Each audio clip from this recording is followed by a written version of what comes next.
Hello বন্ধুরা, সবাইকে শুভ দশমীর শুভেচ্ছা। ভাবছো নবমীর ব্লগ আজ কেন একটু দেরি হয়ে গেল? কি করব বলো?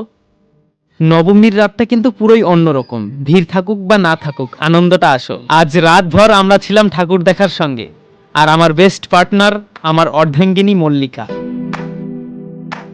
এই প্যান্ডেলের থিমটি কিন্তু মন ছুঁয়ে গেল, এক কথায় অসাধারণ। হেঁটে হেঁটে পা ব্যথা, তবু মুখে হাসি, কারণ পুজো মানেই তো আনন্দ আর হই হুল্লোড়। আসলে এত রাতে বাড়ি ফিরে এডিট করতে দেরি হয়ে গেল, তাই দশমীর সকালে তোমাদের জন্য এই ব্লগ। আর হ্যাঁ বন্ধুরা, সঞ্জয় সরকার অফিসিয়াল লাইক, কমেন্ট এবং সাবস্ক্রাইব করতে ভুলো না। দেখা হচ্ছে পরের ব্লগে।